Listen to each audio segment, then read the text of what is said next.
Good evening, everyone. Welcome to Platform Toronto. We're here to talk about COVID and community in our episode, and I must thank Triangle Palmer, particularly Ronnie Palmer, to have organized such a wonderful session. And uh, I've got four guests with me tonight from different genres, disciplines, and I'll invite them one by one. First of all, let me invite Ms. Doly Begum, MPP, Scarborough Southwest. Hi, Dolly. Good evening. I think you need to unmute yourself so that we can hear you. Oh, yeah. Perfect. Great. Hi, How are you? I'm doing well. Thank you. Thank you for having me again. It's always wonderful to join a platform. And well done for the work you're doing. Thank you so much for being a part of the whole thing because, since the inception of the entire stuff that we're trying to do from Platform Toronto, you have been there quite supportive in different issues, right from it to whatever community issues. Thank you so much for being with us tonight as well. Absolutely. We have got a couple more guests with us tonight. We have got Dr. Shahryer Murshed with us, who's a medical researcher from Sunnybrook Hospital. Hi, Shahryer, how are you? Fine, thank you. Assalamu alaikum. And thank Shahryer as well, because since inception, he has also been quite a great partner to this entire initiative. He has been tremendous. I cannot but mention that how many hours we've spent together to plan out, how we will go forward with a particular issue on platform. Thank you, Shahryer, for that. My pleasure. Great. And then we have Dr. Sweetie, who will be joining us. Dr. Sweetie is there. MBBS. Yeah, hi, Sweetie. How are you? Hi, I'm fine. Hi, everyone. Very nice to meet you, all of you guys here. We are very happy to see you all. Good evening to everyone. Thank you for joining us. And thanks for inviting me. Nice to meet you, Doly Begum and Shahryer Bhai. Great. Thanks. We were looking at the banner and we've seen all of us there, but there's a surprise guest whom I could really coordinate at the very last moment. She's a very popular family physician and general practitioner, Dr. Kavita Randhawa, and she has joined. She could manage to join us. Thanks. Hello.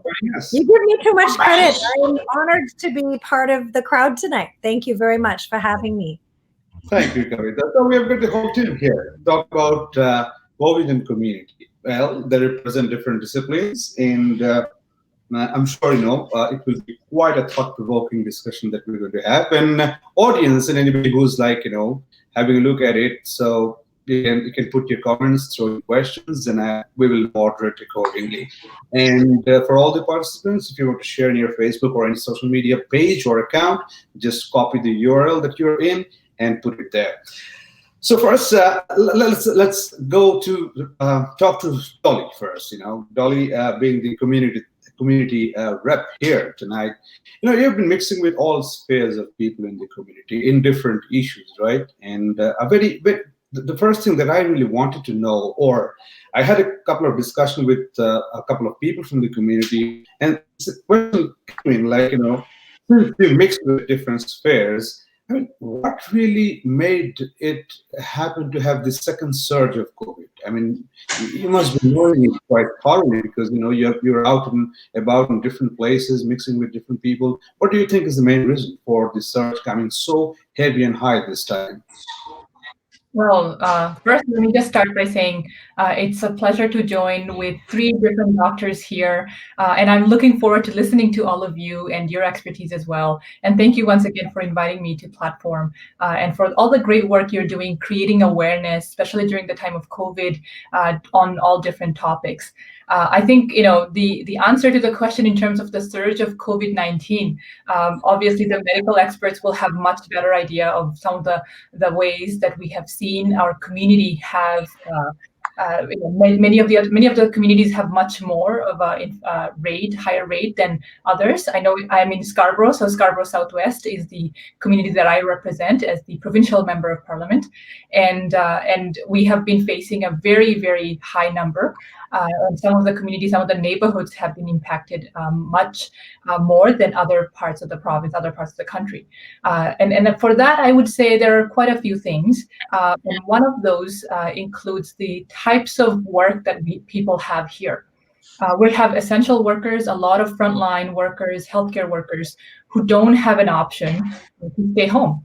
And that's just a plain simple fact. People have to go out to work. They have to expose themselves to the virus, and they're at a higher risk than simply saying stay home.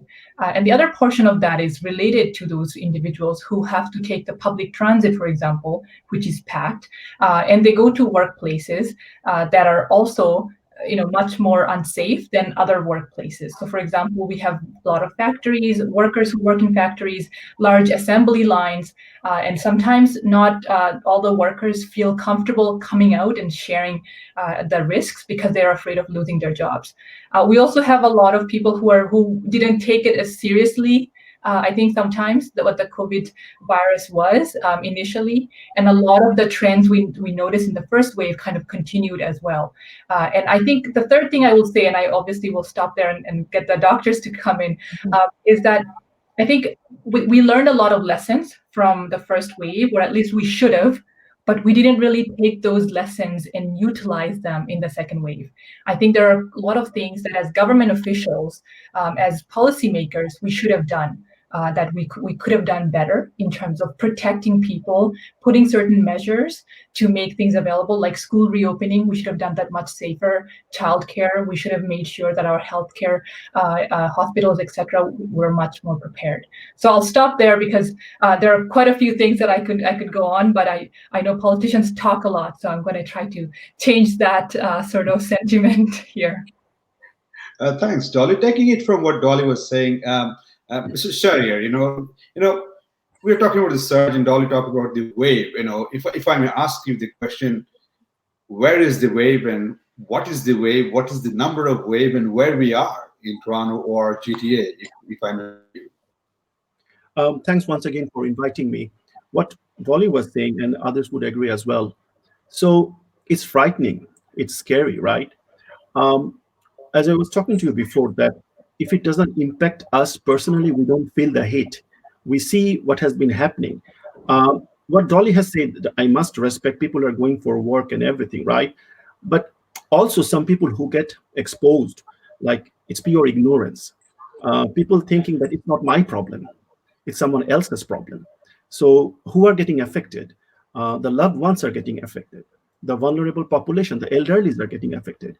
And by surge, you all know what the epidemiologists would prefer as. It's just a wave, right? So you see the numbers. So we see the first peak back in late last January, 2020 January, right? So the wave was up, it went down because laws were there. People were getting served and people stayed home. They didn't know what the virus is, and people were lax, right? Everything opened up, but the virus did not change its habit, should I say, in layman's term. It's a very contagious virus. One person infects 3, so it propagates, right? That's why you see these steady 3,000 numbers going up. And so now we have the second wave, so the number has picked up again. The only country that had successfully contained it initially was South Korea, actually. It picked, it stopped, but now COVID has struck. So in terms of number, I know people get bored with the numbers, but still we need to do the crunching just to have an idea. As of yesterday, some 1,400 people were hospitalized, right, altogether. And we have now, today I have seen the number as that 400 ICU admissions. So last couple of days, the infection rate is 3,000 on average. So that's a growth of, say, 6.2% positive growth. So if this goes on in next 2 weeks, say 24th of January, if the rate is 3%, then you are seeing 6,000 cases. It's not a matter of joke. And if the growth goes up to 5%, you could see almost 14,000 cases a day. But are we going to see that peak? Probably the government is going to intervene. The provincial government has said that they're going to come up with the new numbers next week, and which could be scary. I don't know what intervention they are coming up with. So that's what the surge is all about. And I didn't even talk about the burden the hospital system is having, right? So if you have ICU admissions more than 300, then you have to reserve some spots for other ICU cases, right? And that gets compromised. So what the hospitals are doing in the northern part of the country, so this is disproportionately affected where the population is, right? So in the northern part of the country, the ICUs are vacant. So they are told to keep their 1/3 of the capacity reserve open for COVID cases. And their inter-transfer of patients now in the hospitals. I've seen at Sunnybrook, we have been told, I'm not a clinician, I work in public health, but we have been told by a circular that we have to now admit cases from different zones and regions, right? And just to let you know, to your viewers, other hospitals have pediatric wards and pediatric patients. So they have been instructed to shift all their pediatric cases to hospital for sick children. So they could open up spaces for adult COVID cases. And last but not the least, all the elective surgeries and everything gets stalled, right? So this is the effect of the surge you are seeing. And in terms of number, and if you see that what the impact is the surge gonna do to us on an individual level, you see increased morbidity, people are dying, especially the elderlies, they're the vulnerables, the morbidity, you see more people are getting sick. Although we had in this province in 1 year, say 208,000 affected, 175,000 got cured. Flip side of the coin, that's a good news. But the thing is that people are suffering and there are post-COVID symptoms they are having. So which is not good. The businesses are getting closed. Yeah. That's a livelihood. The schools are closed still. That's one of the things. And you expect strict public health laws to come and get enforced. Yeah. So things are a bit scary. I mean, Kavita, if I may go to you, that both Dolly and Shahryer was saying that people do not really take it to themselves. They think that it's somebody else's problem, right?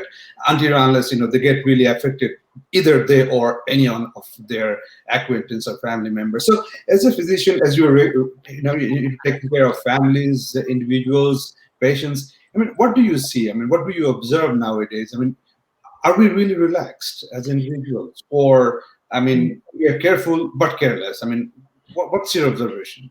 You know what? I believe all humans are good somewhere. And in what's happening in our practice at Young and Finch area, also Scarborough Health Network, I work at Centenary, touching on what expertise of Doly and Mr. Dr. Murshed, and even Dr. Sweetie, you're going to know that it's a combination. That's why this damn thing is so hard to control. I have people that are serious business people that have urgent essential care businesses. Let's, for example, tell you in Bangladesh, they produce PPE. They are Canadians and they are from Bangladesh. They need to travel between both countries, for example, to run the business and help provide the world with PPE. So they get tested. They come into my clinic. I do their blood pressure. I do their flu shot. And then they tell me, you know what, Dr. Kavitha, I have to get on a plane and I have to go to Bangladesh. In 72 hours, I got tested. And they're COVID positive the day after that they've been in our office.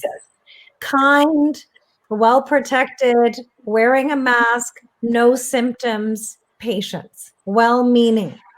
That's why the world has shut down, because not only is there complacency and burnout, and yes, many people have turned off the news, but much like what Dolly says, it's the factory workers, it's the lack of distance, it's the inadequate PPE that is being provided to our PSWs, to the people that are in the front lines.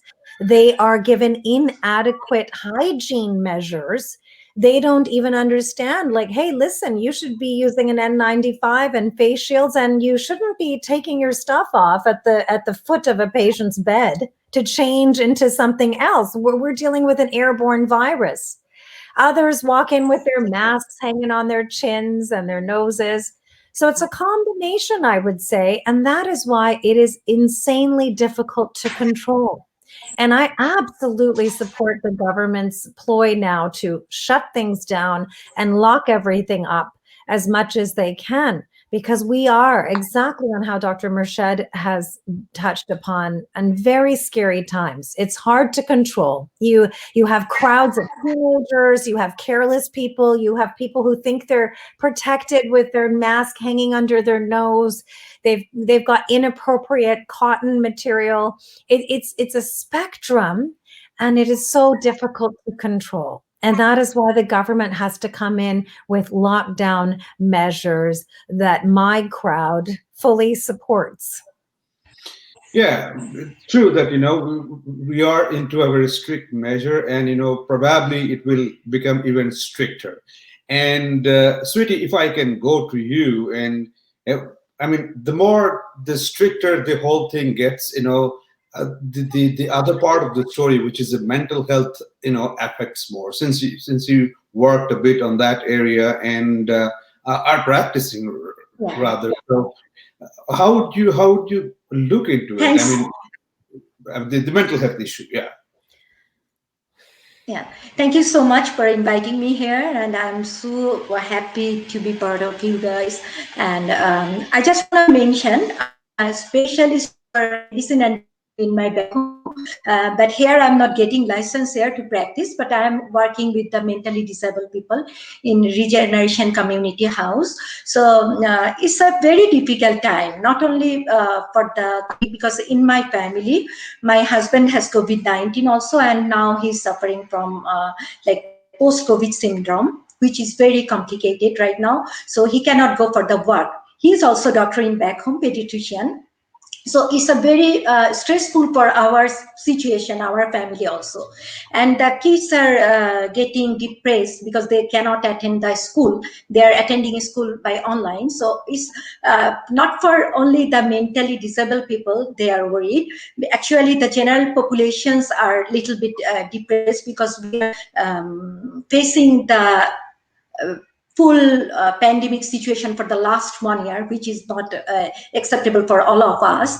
So actually, we have to do our mental health to keep sound, because actually there is no separate mental health or physical health. We cannot separate each other because it is related to each other.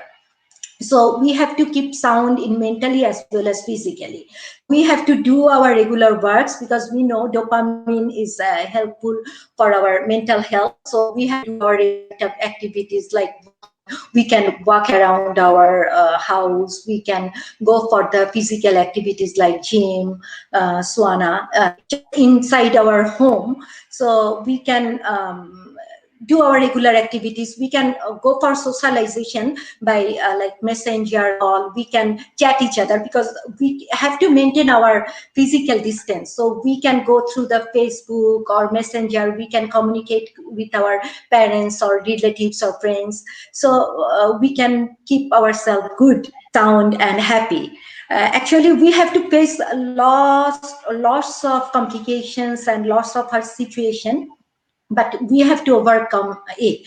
There is no prescription for these things, for getting mentally quiet or sound and keep. So we have to give more confidence in ourselves, and as well as we have to do our regular activities. We can cook ourselves for the families. Like, we are stuck, but we have to overcome the situation. Right. We I have think to, we have to accept. yeah. Yeah. As you were saying, we have to give due importance to this factor as well, that mental health matters, right? So that cannot be ignored. Going back to Dolly, you were saying that, we have been, all the doctors, they're giving all the insights, the physical thing, the thing and all, but things have certainly deteriorated. And, we're hearing that, a new modeling will be released next week, which Dr. Shahryer was saying that might be a little more scarier, and we could have as big as 40,000 cases a day. So what could have been done is a past issue, if I may say. I mean, what do you think could be the forthcoming restrictions, or we have questions, we'll take it, but what do you think could be the right thing, the additional steps that we might undertake in the community to stop the spread or the surge? Yeah, well, that's a big question, isn't it? I think that's what we're all trying to figure out. And I mean, everything that we're thinking about, the one goal that everyone has in mind right now is obviously, and I believe some of the viewers are already questioning, writing the questions down, which is how do we build immunity? How do we make sure that we have, we get the vaccines, for example, which is, I think, in everyone's minds right now. I know I've just been meeting with hospitals, with Scarborough Health Networks. I met with just a few days back, and then I met with Michael Guerin. And one of the things we do as political representatives is making sure that our areas have exactly what they need.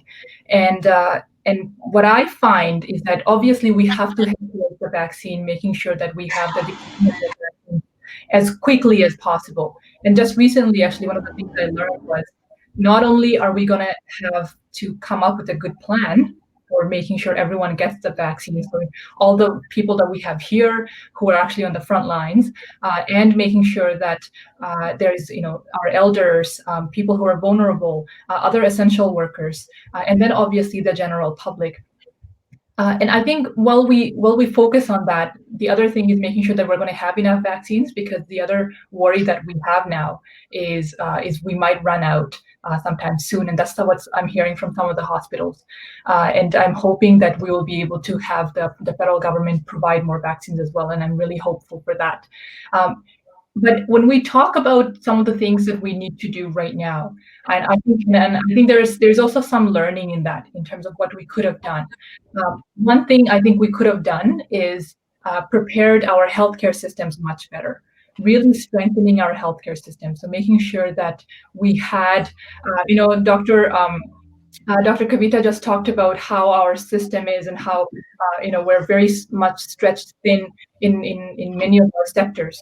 If we had really invested in our hospitals, in our communities, making sure that our communities have the support that people need, and their immune systems a little bit stronger as well, we could have been able to fight harder.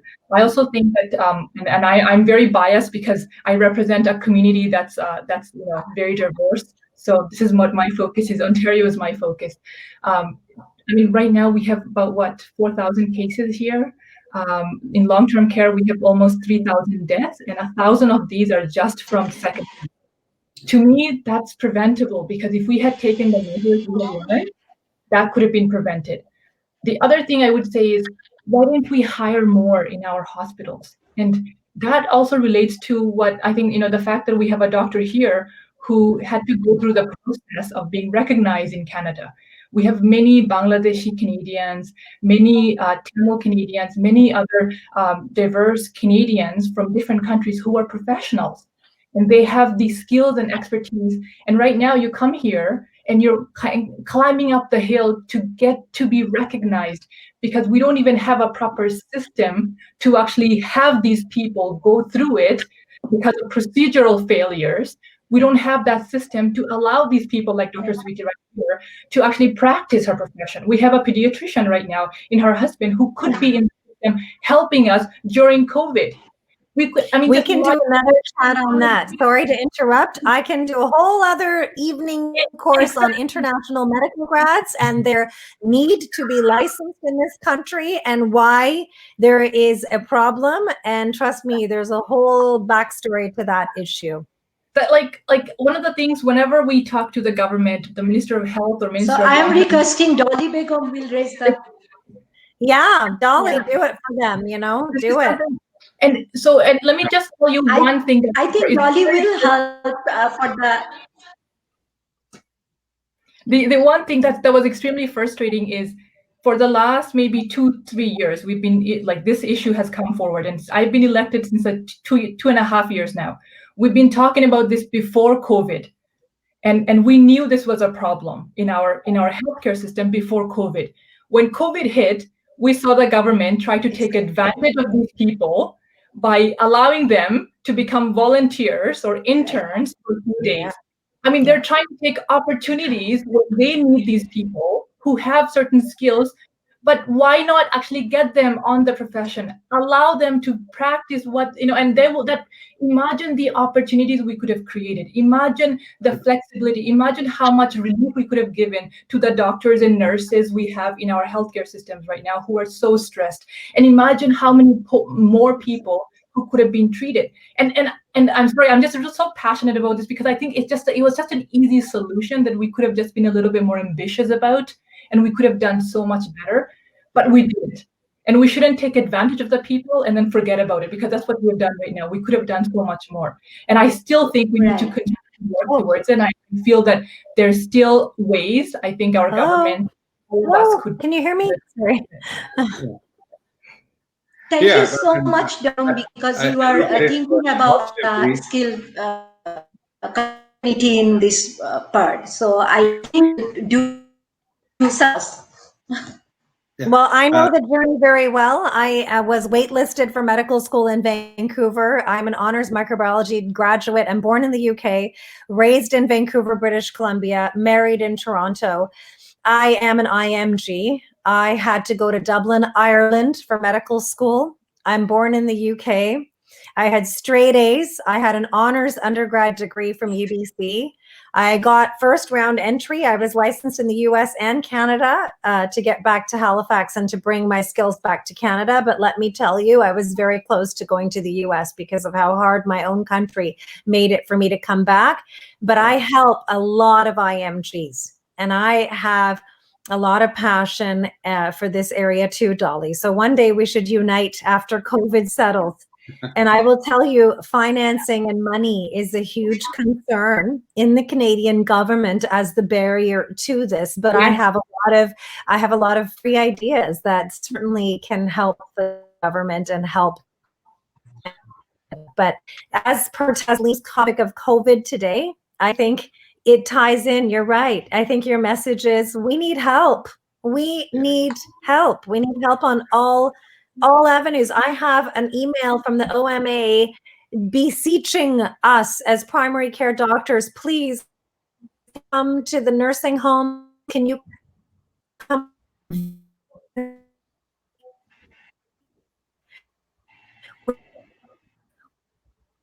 I think, Kavita, you're breaking up. So one thing you could probably do is re-log in. You have frozen. Sorry.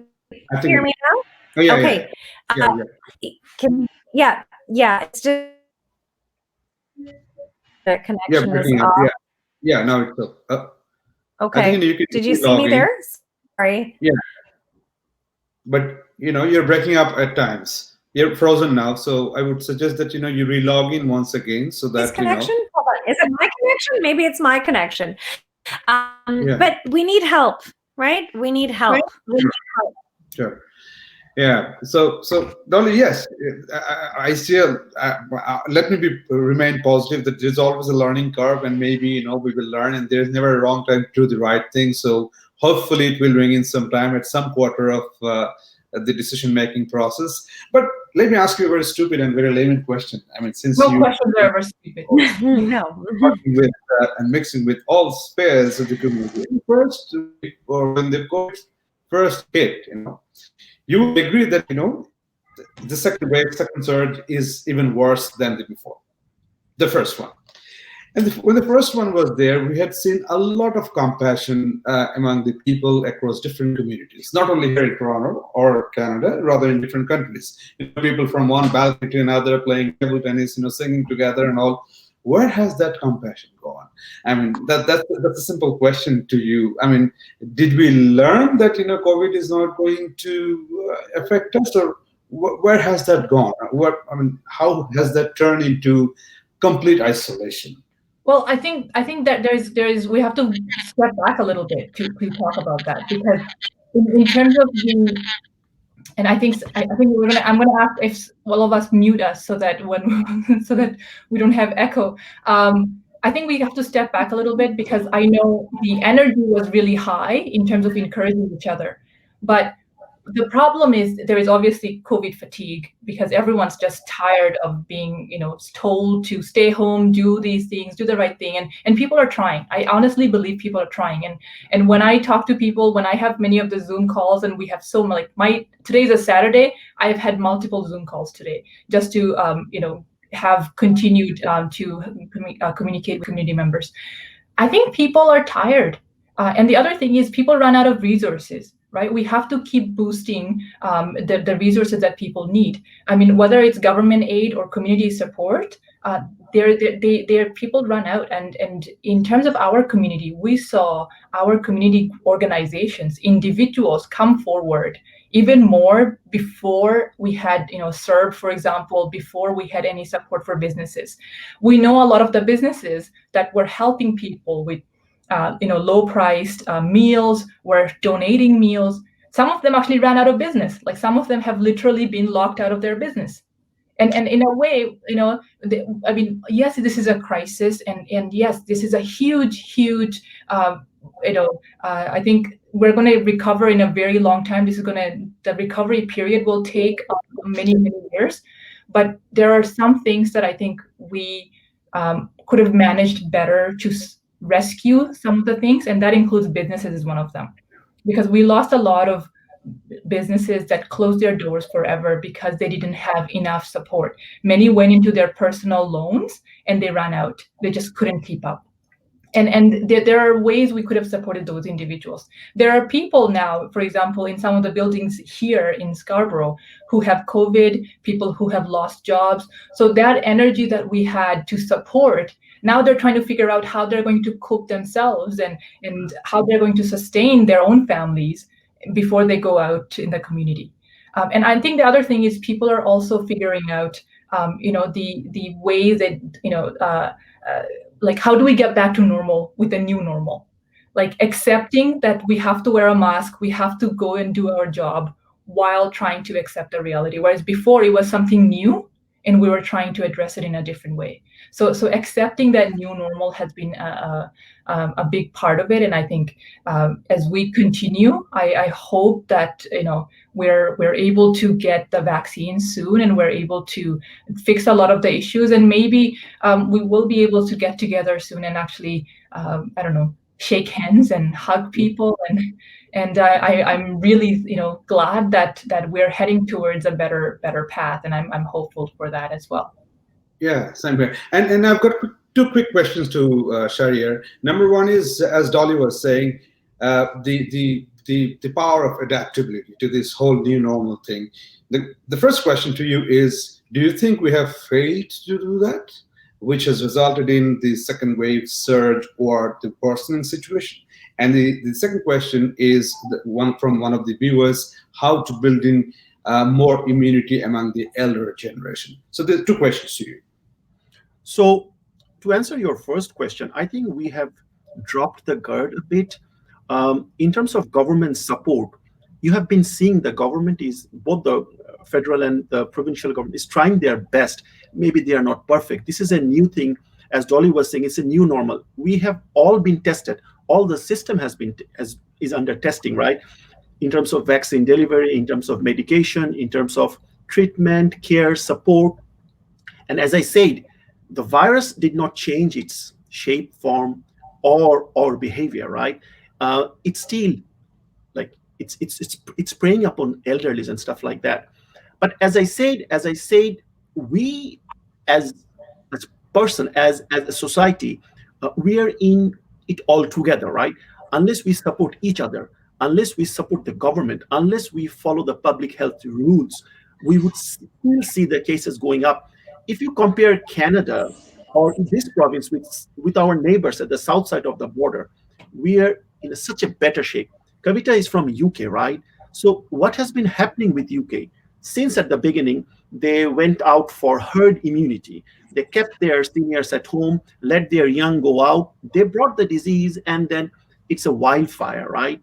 And they could not control. Europe has been, it's a disaster, right?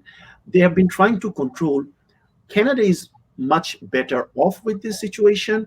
So I won't say that we have failed. I would say that we did just put our guard down, and we could have done better, but it's still there is way, and always we are seeing light at the end of the tunnel. So I hope we would recover from this situation. And to answer your second question regarding the immunity, Yeah. so if you're talking about the active immunity in terms of someone infected with COVID, like Sweetie was saying, her husband was affected.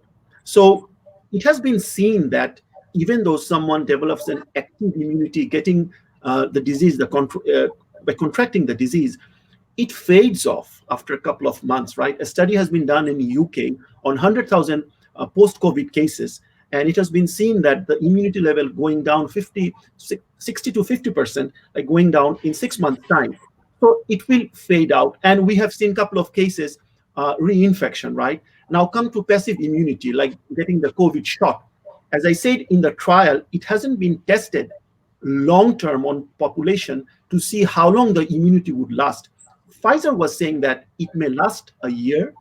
If COVID persists in the community, it could be a seasonal thing. We need to get the vaccine yearly or even a booster. We don't know, right?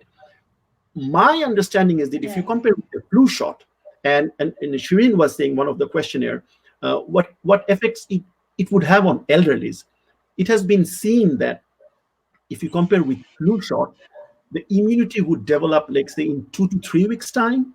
Unless you measure the antibody titer, you won't know how effective it is. Kavita may shed light on that thing. So in terms of COVID, we don't know. In terms of elderlies, we may need to get a booster just to bump up their immune system. But as I said, what Pfizer was saying, the efficacy after second dose is 95%, right? So that's what we could hope for. So it's just wait and see and just hope for the good things. Yeah, it's time can answer better. So Kavita, there's one question directed to you. Is there was one viewer who was saying that there are certain things that we have to do regularly, which is grocery shopping kind of stuff, right? So and there's a very high chance of getting contracted in this kind of exposures. So what would be your suggestion for this regular activities? People who do groceries regularly, who goes out regularly. That's one question, and that's from one of the viewers. And the second question is from my side, is regarding the vaccine thing. I still believe there is a portion of the population who are a little confused about the vaccine thing, and despite of the repeated press thing about its efficacy and everything. But then again, they are a little. I think the confusion lies to a certain level of percentage of population. So there are two questions. The first one is what would you suggest for the regular activities that people do, groceries and shopping and all? And the second is the efficacy or the very misconception, if I may say, about vaccination. Okay, well, thank you again for having me. I think what I always tell my patients is just pretend everybody around you has COVID. And so when you go for a grocery shop or a gas station, wear your mask. If you can, wear some eye protection, maintain physical distancing more than 2 meters, and wash your hands when you get home. Now, a lot of patients were cleaning their groceries and disinfecting things like crazy after they came home from shopping. Well, it's not very necessary. What some people have done is just left a section of their fridge where they would pre-buy groceries, leave them there for a couple of days, and then use them, because COVID can live on hard surfaces, and that's another thing people don't realize. So it's important just to not let your guard down. And really, that's the bottom line. It's an airborne virus. So the second thing that we tell patients, I mean, your second question about basically the vaccine and immunity, I suppose you must be leaning on fear of vaccine. We are getting very cutting edge research coming out of the pipeline now that is showing that the vaccine is very safe. And I can speak for the Pfizer vaccine currently, the allergic reactions that have been documented worldwide. Well, it's an ingredient in that vaccine that we already have. It's a very robust ingredient in many of our medications and current vaccines that we use called polyethylene glycol. So this is an ingredient in the Pfizer vaccine that is promoting allergic reactions in lots of people. But hey, at the end of the day, if you're somebody who has a severe allergic reaction and who cannot take, for example, the standard flu shot, well, talk to your doctor, because we're not recommending that you get the vaccine if you're having severe allergic reactions. To calm down fears of vaccine in general, at the end of the day, we know that getting COVID, the disease, has longer term consequences for ill health versus obviously getting vaccinated. The vaccine is priming your immune system in two ways rather than just one way. When you acquire natural COVID infection, your body only fights with one B cell response.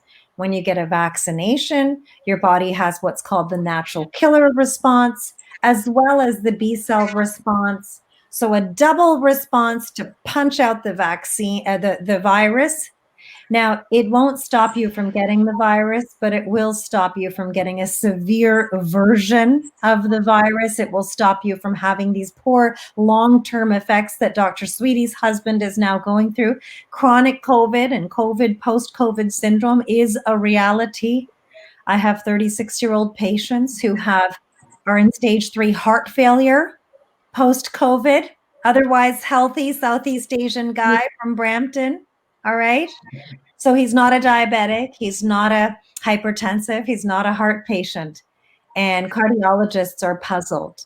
Half of his heart muscle is dead post-COVID, and it will not ever regain function. He's on 5 million different medicines for it. So what we know is the vaccine is safe, it is effective, and if we could only dream that people could view it as liquid gold, so that they would line up as soon as they can to get it. It's a miracle. It's a miracle to try and, let you know how advanced science has been to make this vaccine available in less than a year. It's a Nobel Prize winner. It's honestly unheard of. And I think we should all be lining up and rolling up our sleeves and feel privileged that we're in a country that has over-ordered supply. So Doly, speaking to your fears about not getting enough, there's tons. And as a matter of fact, there's an oversupply. It's just not here yet. It's not my fear. I recently heard from the Michael Garron Hospital CEO that she's I know. I know. There's worried. in quotes a shortage today, but let me promise you, Monday and next We'll week, order more. I mean, these things are coming in waves of shipments, and they're already pre-purchased. So it's the same, in any field where the companies are, sort of aliquoting out their shipments. Right. So yes, of course, I have, patients who are nurses at St. Michael's downtown. Their ICU is full. It is full of COVID patients. It is a dire situation, things you are not hearing on the news that we hear in the background, that we know what is happening here on the front lines.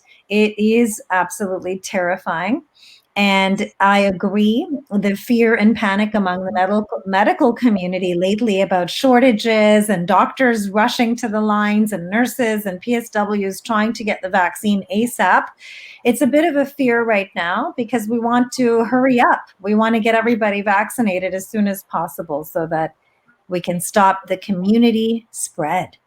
So any fears, you're welcome to contact me through Taslim as well. I've got my email address, and we have an Instagram handle, and we have an office website. But I really would love to connect with all of you and take your emails and your expertise and be in continual connection to keep on educating our community.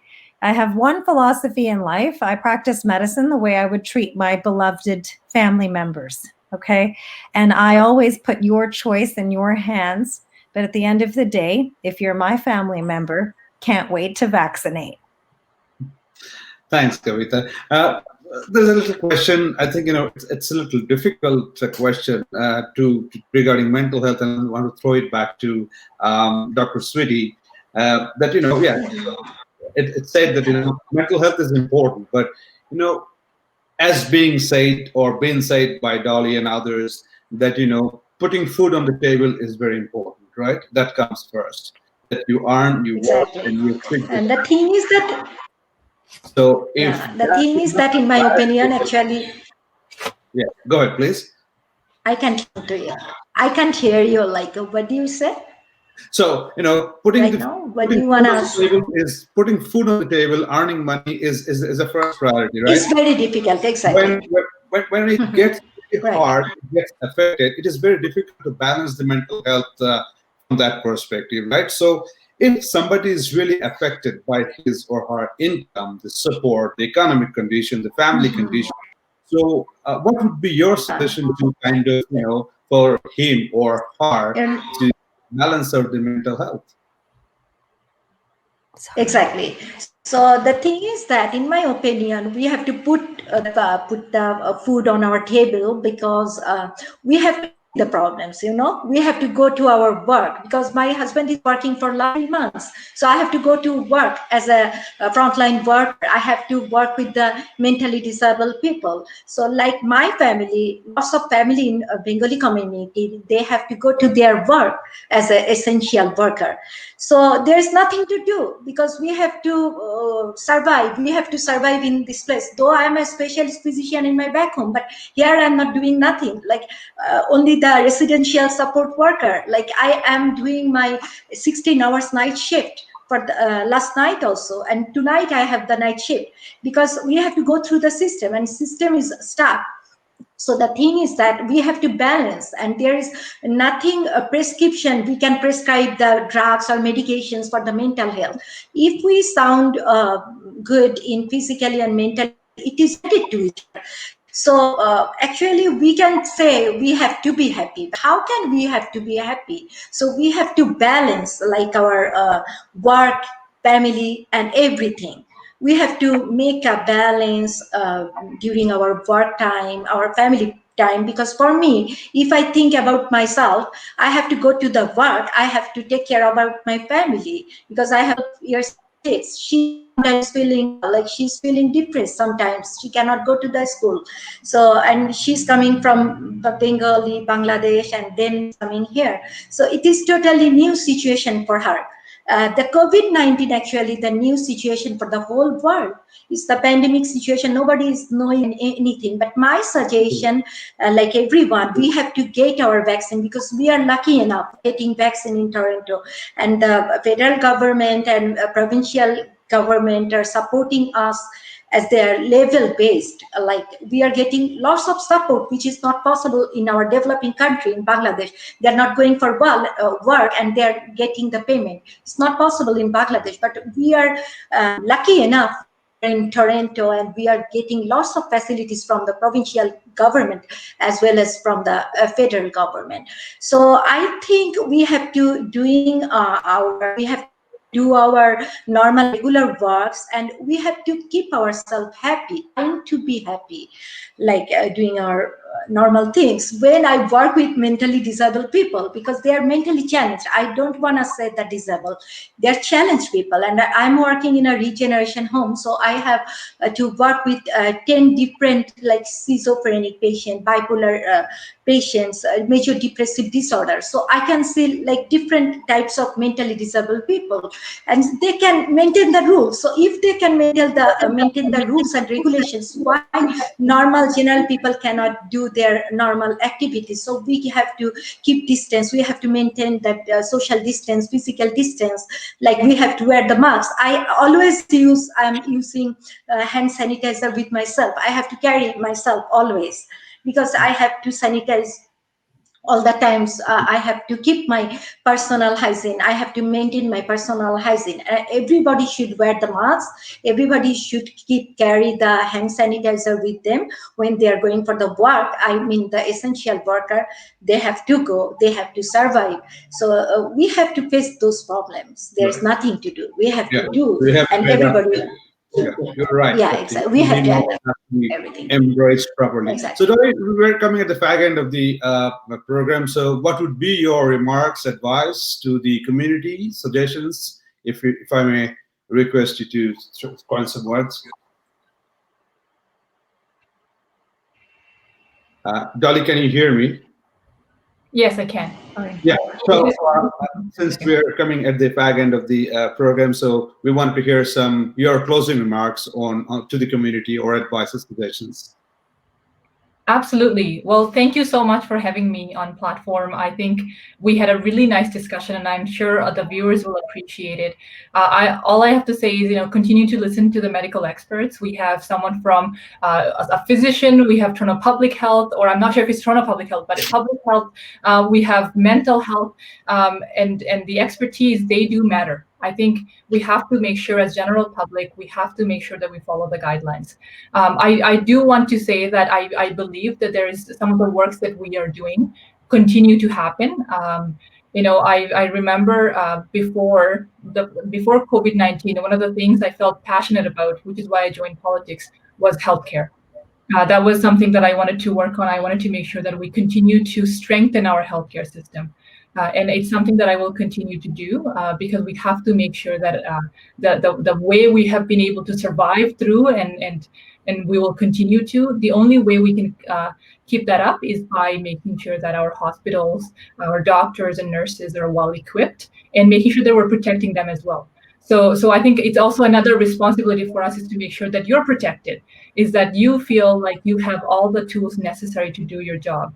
I would have loved to talk more about the international skills development, and I hope Dr. Kavita and Dr. Murshed and Dr. Sweetie will work with me on that as well. I look forward to that. And also on the idea of mental health. Thank you, We sir. Yeah. that's a huge discussion on its own because right now we have a lot of kids who are studying at home, and the mental health impact of that is going to be huge.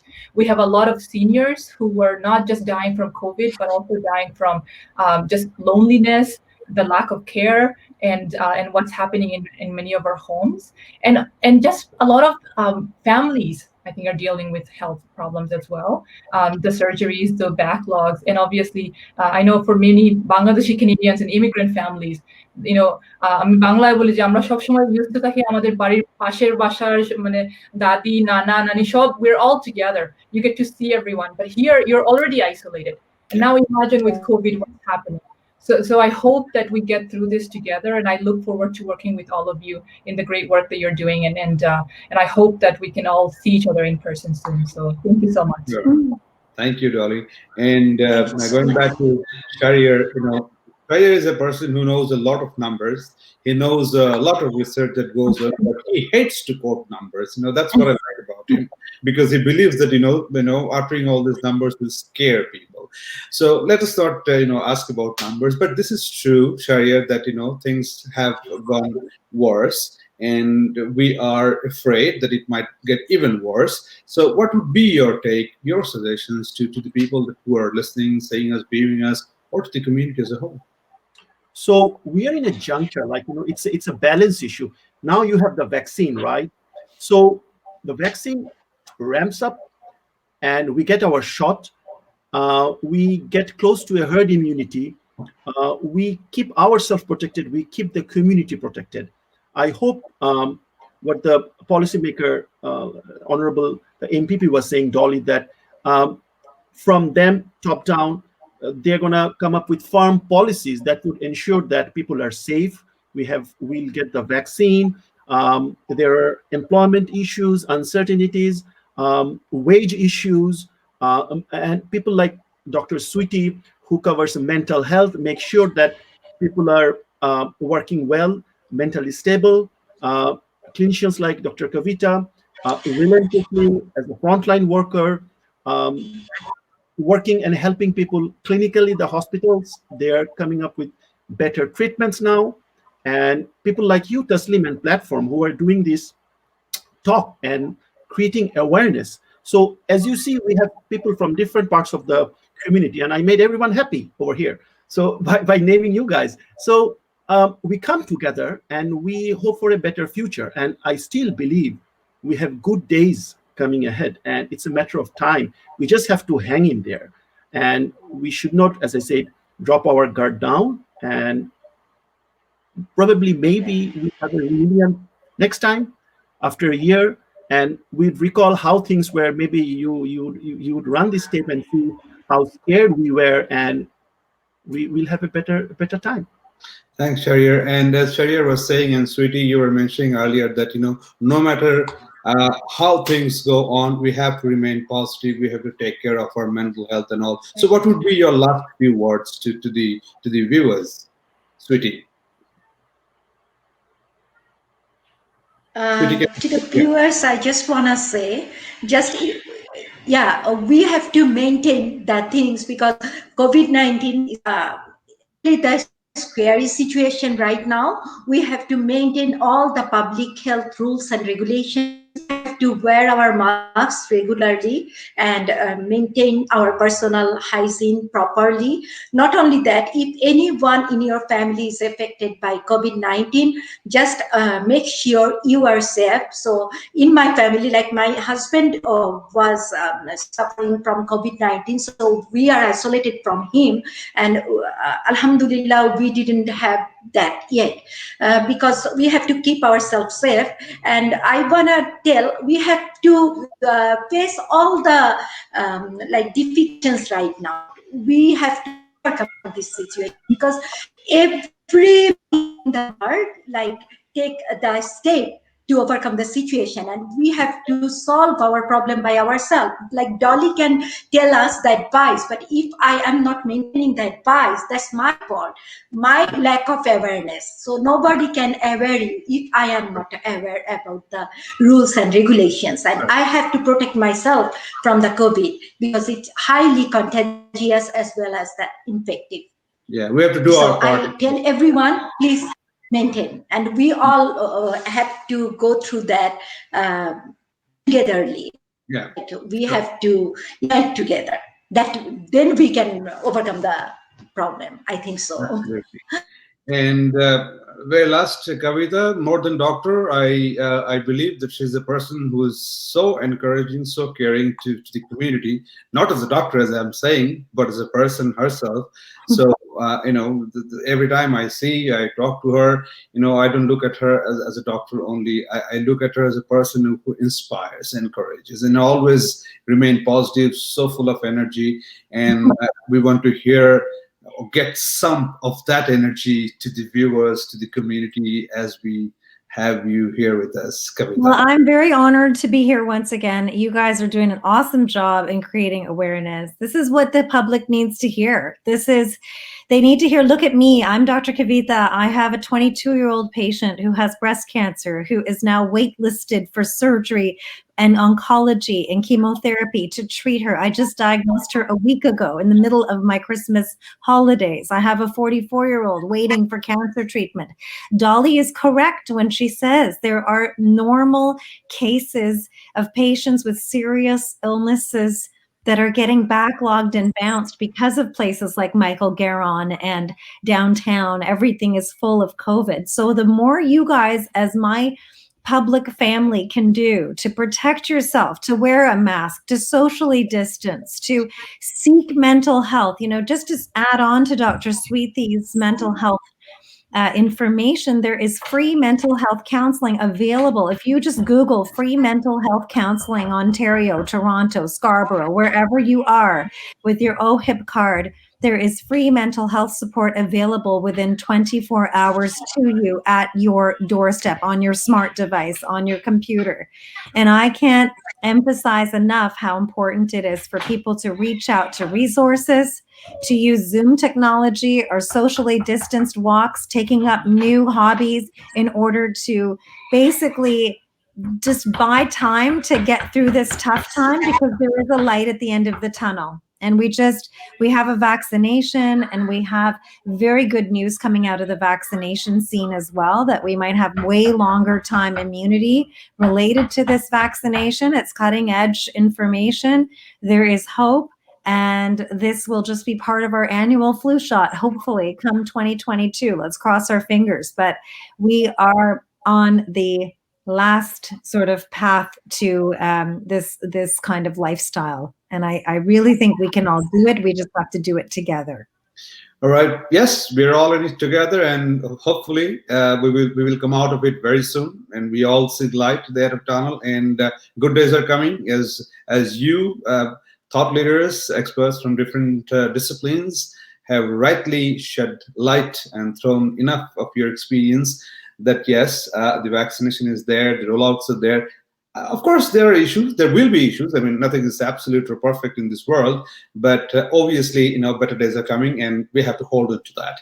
Thank you very much. Thank you, everyone. Dolly, Thank you to Shahryer, you. Sweetie, for joining me. And hopefully, we'll get back to you once again and have another round of discussion as it progresses. Thank you so much. Have a great Thank you, Taslim. Thank you. Thank you, Thank audience. you, Taslim. Thank you, Valenti. Take Thank you care. so much. Yeah.